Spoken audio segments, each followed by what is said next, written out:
Mae tirwedd Cymru wedi siaponi fel cenedl. Mae ei hangdir ysblennydd y bryniau a'r dyffrynoedd yn ymddangos yn oesol. Ond dros y canrifoedd, fe gafodd y wlad ei thraws newid yn llwyr, a gallwch archwilio hanes y newid hwnnw trwy prosiect Cynefin.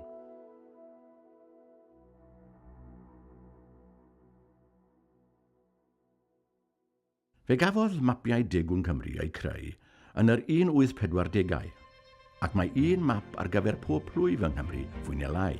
Gyda'i gilydd, mae'r dogfennau hardd hyn yn creu darlun cenedlaethol Gymru ar gyfnod allweddol yn hanes ein cenedl. Mae prosiect Cynefin yn mynd ati i warchod, digido ac archwilio'r mapiau hyn mwyn sicrhau bod y drysorfa o wybodaeth sydd ynddynt ar gael i unrhyw un ar-lein am ddim. It's amazing that the tithe maps were made in the 1840s. It was a key time to the development of South Wales. We get the railway lines are coming through at that sort of point, so we're seeing it change from agriculture through to industry. Population explodes around those railway lines and around the mines that have been sunk going further into the South Wales valleys. You're just seeing so much evidence of activity and change. Mae'r mapiau'r degwm yn dangos rwydwaith y Rheilffyrdd yn dechrau ymlwybro ar draws y dirwedd, ond roedd yn wahanol iawn i'r rwydwaith ni ar gyfer teithwyr sydd mor gyfarwydd heddi. The railways were there to transport materials needed in industry like coal, iron ore, dolomite, bringing it to the works to make iron and later steel, but it also was there to transport coal to the docks. Arwainodd y cysylltiadau newydd hyn at newidiadau yn hanes llawer o drefi. Ymhen amser, byddai'r Rheilffyrdd sy'n dechrau'n ymddangos ar y mapiau hyn yn cysylltu dociau Caerdydd a diwydiannau glo a dir Merthyr.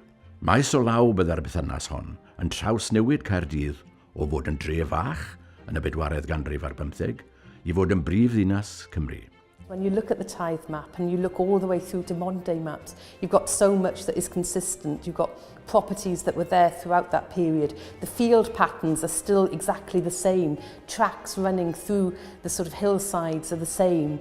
And so you can really imagine people on the same paths that you now walk.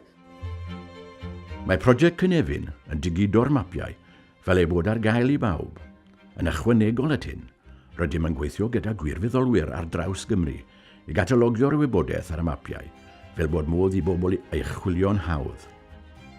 Trwy gwirfoddoli gyda Cynefin, chi'n helpu ni i wneud cysylltiad rhwng y gorffennol a'r presennol. Yn ogystal â hynny, chi'n datblygu sgiliau ar y cyfrifiadur hefyd, ac yn adeiladu gwybodaeth am hanes mapiau degwm, am hanes Cymru a hanes lleol hefyd. Ac yn mwy na dim byd fi'n meddwl, chi'n cael y teimlad eich bod chi yn cyfrannu at prosiect treftadaeth cenedlaethol.